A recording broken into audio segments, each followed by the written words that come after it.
Os alimentos irradiados estão presentes no nosso dia a dia mais do que imaginamos. Inclusive, nesse exato momento, você pode estar consumindo um alimento irradiado e nem saber. Você já pensou nisso? Ou melhor, você sabe o que é um alimento irradiado? Por que uma pessoa colocaria radiação no alimento? Qual que é a finalidade disso? Esse alimento, após passar pela radiação, vai me trazer algum perigo? Eu vou ficar contaminado? Vou ficar radioativo? Eu corro o risco de desenvolver um câncer por ter consumido esse alimento irradiado? Se eu não quiser nada disso, como eu identifico um alimento que passou por um processo de irradiação? Para saber um pouco sobre isso e muito mais, acompanhe agora o episódio do Radion sobre alimentos irradiados. Fique ligado!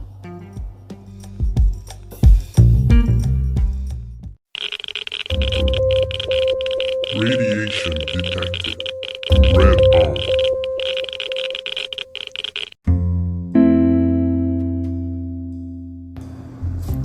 Olá, meus irradiados! Como vocês estão? Aqui quem fala é a Paola e eu gostaria de desejar boas-vindas a você que está aqui ouvindo o podcast Radion, onde a gente vai falar sobre radiações de uma forma geral. E hoje o assunto que eu trouxe para a gente conversar diz respeito à irradiação de alimentos. E talvez seja um tema que você nunca tenha ouvido falar até o presente momento, e que agora faz você se perguntar: puxa vida, então quer dizer que tem radiação na minha comida? Antes da gente responder essa pergunta, eu gostaria de fazer uma introdução sobre o que é de fato a irradiação de alimentos. Para que se utiliza a radiação na comida? O que ela faz? Então, fique ligado e vamos acompanhar o raciocínio.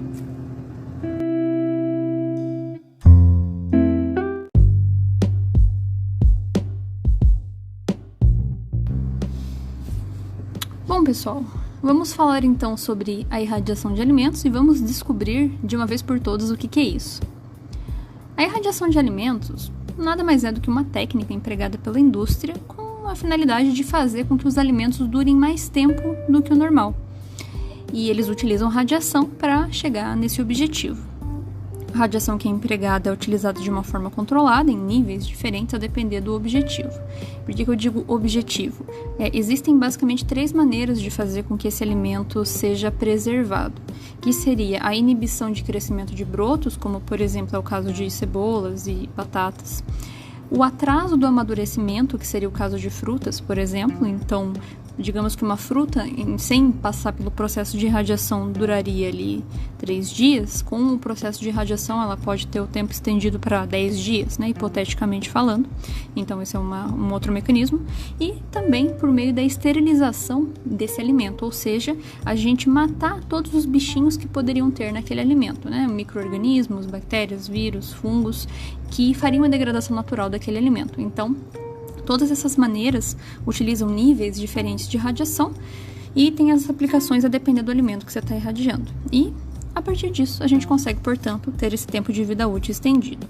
E vejam que essa tecnologia nuclear de a gente estar utilizando radiação para fazer a esterilização tem muitas vantagens que muitas vezes as pessoas desconhecem, né?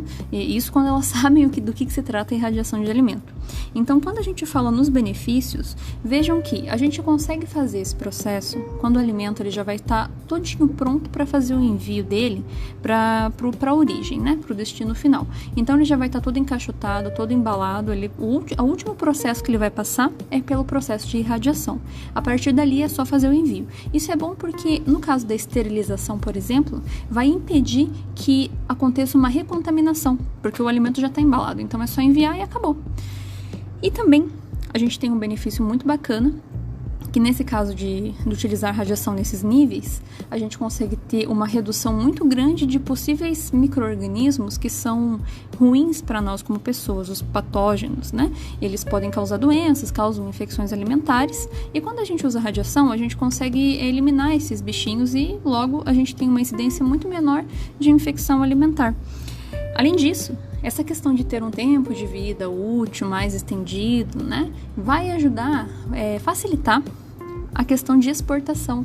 E para a gente aqui no Brasil, por exemplo, isso é muito bacana, porque se a gente for parar para pensar, o Brasil é um exportador de muita coisa perecível, como no caso de café, soja, carne, frutas. Então, é bacana pensar que existe essa tecnologia para auxiliar essa questão de importação e exportação, né, de uma forma geral. E eu acho que, assim, uma outra um outro ponto positivo que para mim é o melhor, é porque com o emprego da irradiação dos alimentos, a gente consegue ter uma redução considerável da aplicação, da utilização de agroquímicos, que são tóxicos para as pessoas que vão aplicar, é tóxico para quem consome quando é colocado numa quantidade muito grande, que causa impacto no ecossistema, que faz com que os parasitas criem resistência. Então a gente sabe que os agrotóxicos e agroquímicos são, né, uma problemática, e com o emprego da radiação para fazer esse processo de esterilização, a gente consegue reduzir muito isso é muito bacana. Mas, apesar de todos os benefícios, né, essa é a parte triste da história, né, justamente por ser uma tecnologia que ela não é muito conhecida, ela acaba sendo pouco empregada e pouco aplicada. Se a gente for pegar o exemplo do Brasil, nós temos aqui no Brasil instalações que fazem o processo de irradiação de forma comercial, né? A gente tem irradiadores que são de centros de pesquisa, mas temos os irradiadores comerciais, e são apenas 5. Então, são 5 instalações que fazem esse procedimento, e que as 5 ficam no Sudeste. Pensem o Brasil do tamanho que é. Como que todo mundo vai conseguir mandar os seus alimentos para passar pelo processo de radiação para depois fazer a venda? Acaba ficando inviável, né? E isso contando ainda que as pessoas sabem que existe esse procedimento. Muitas vezes o pessoal acaba não conhecendo e acaba nem indo atrás. E justamente por não existir uma demanda, acaba que não se investe muito nesse tipo de tecnologia. Esse processo ele já existe desde 1905, ele é utilizado por muitos países no mundo, né, incluindo o Brasil. E aqui no Brasil ele veio só em 1960, então foi até o pessoal do Instituto de Pesquisas Energéticas Nucleares, o IPEN, que comprou o primeiro, em conjunto com a Marinha, e posteriormente, 20 anos depois, em 1980, que foi surgir o primeiro irradiador comercial, né, e hoje são 5, eles eram da empresa Embrarrad. Tem uma outra empresa também que acho que era a Companhia Brasileira de Esterilização, mas enfim, hoje elas já não existem mais porque essas instalações foram todas compradas por uma empresa canadense que chama Sterigenics. Não sei se essa é a pronúncia correta, mas se não for, paciência. Enfim, e virou um monopólio e é o que nós temos aqui no Brasil. Então, é uma pena que não é mais difundido. Mas enfim, né? Então, agora que vocês sabem o que é esse processo de irradiação, vamos descobrir como que isso funciona. Como que a gente irradia o alimento, então? Fique ligado.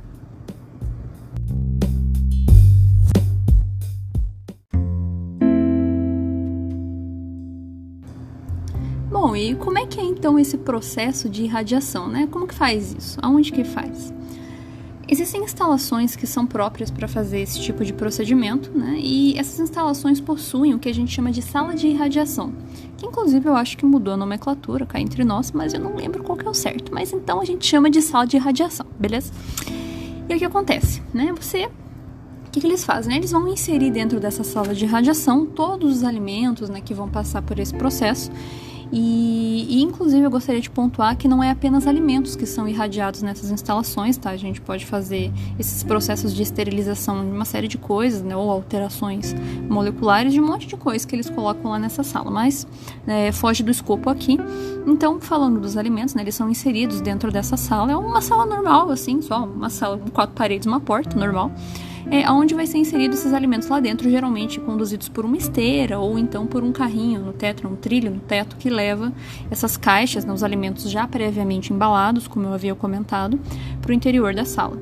Lá no interior dessa sala vai existir uma fonte de radiação que normalmente costuma ser um elemento radioativo. Podem ter outras fontes de radiação, mas eu não vou mencionar aqui porque eu falarei sobre isso num episódio mais adiante, né? Os tipos de radiação que a gente pode ter. Mas, resumindo então, né? Voltando ao ponto.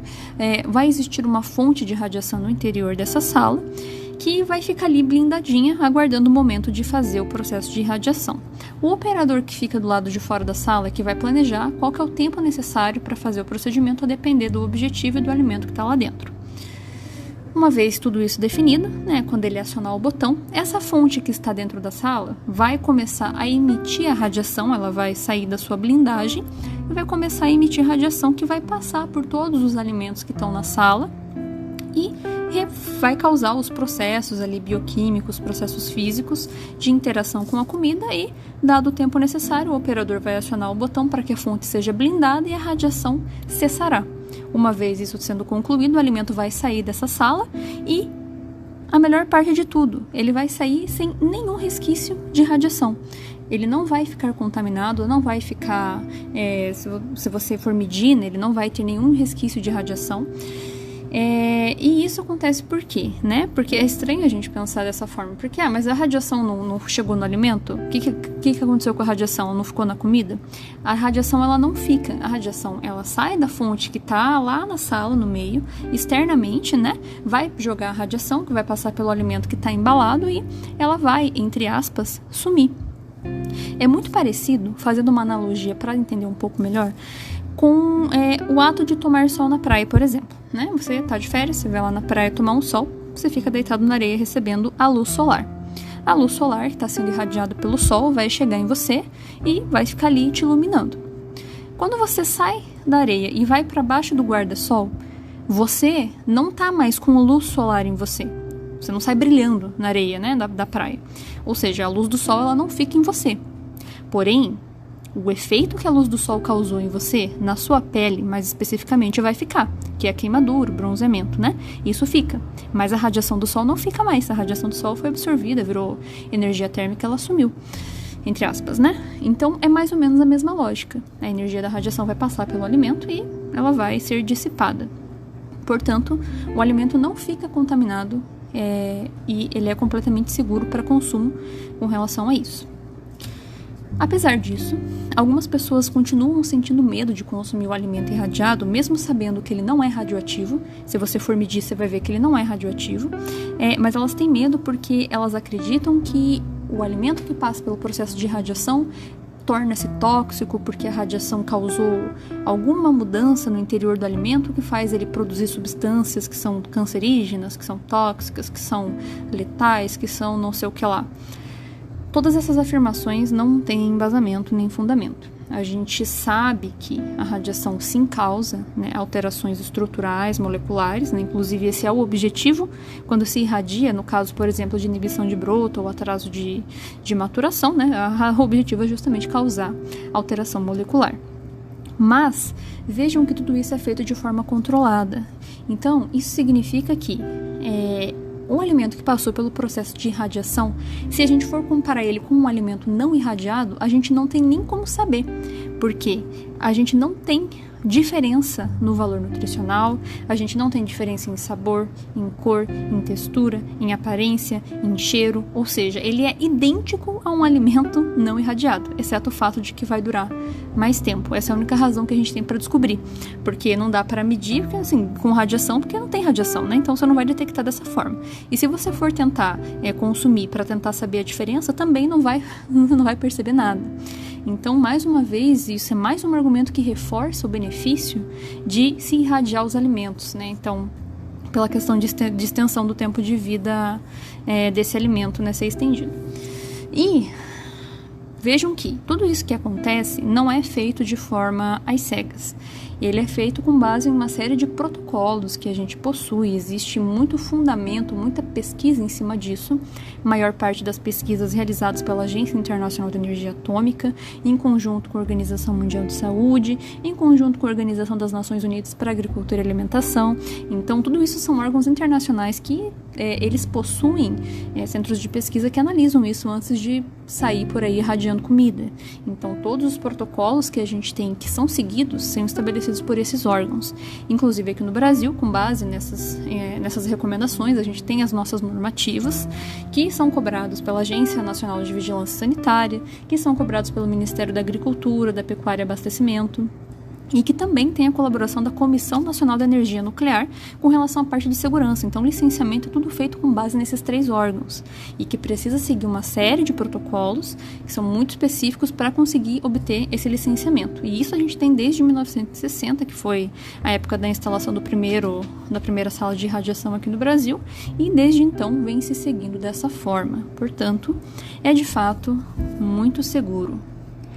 Mas então, se não tem diferença, Se nós não percebemos a diferença de um alimento irradiado e um alimento não irradiado, como é que eu faço para saber que o alimento foi irradiado? Porque com as minhas ferramentas sensoriais do meu corpo eu não consigo. E se não dá para medir a radiação, como que a gente sabe? Fique ligado.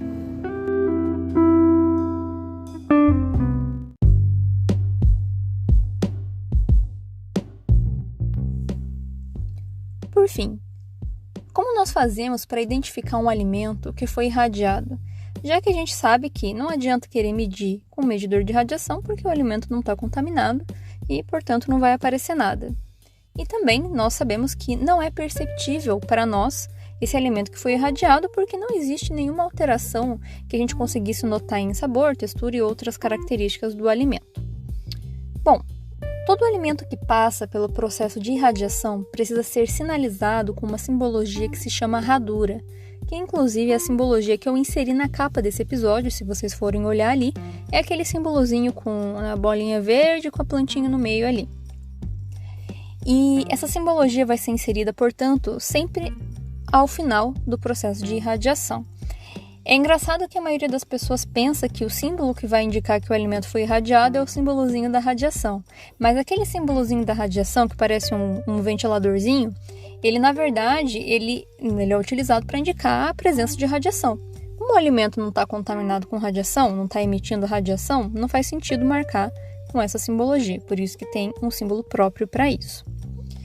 E existe um pequeno probleminha para nós como consumidor para tentar identificar esse alimento irradiado, porque como ele é feito no processo final, quando o alimento já está todo embalado, o alimento está embalado em lote, que são aquelas caixas enormes e grandes que vão ser redistribuídas depois para os mercados. Então o que vem para a gente, depois que quando a gente vai lá para comprar, não é marcado, porque isso é feito no processo final.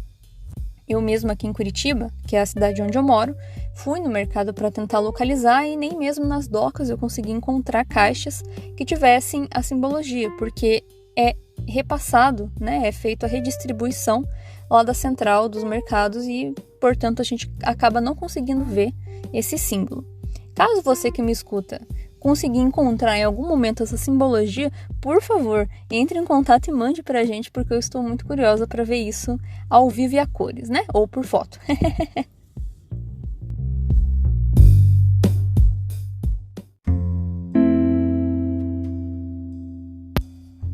Bom, pessoal, esse foi o nosso episódio sobre alimentos irradiados aqui no podcast Radion. A gente viu, portanto, que os alimentos irradiados não são perigosos para a saúde, eles não ficam contaminados, eles não emitem radiação. É uma técnica empregada pela indústria de uma maneira completamente padronizada, com níveis de radiação controlados, de forma que não fica nenhum resquício e não causa nenhuma alteração significativa na estrutura dos alimentos e que eles não ficam tóxicos ou nocivos para a saúde. Esses alimentos possuem uma sinalização para indicar que eles passaram pelo processo de irradiação, mas que na maioria das vezes nós, como consumidores, acabamos não conseguindo visualizar. Eu espero que vocês tenham gostado desse assunto. Vocês podem mandar sugestões para que eu possa ler e conversar e debater com vocês a respeito disso. Eu vou sempre estar de olho nessas mensagens que vocês mandam e agradeço a participação de vocês. Nos vemos no próximo episódio.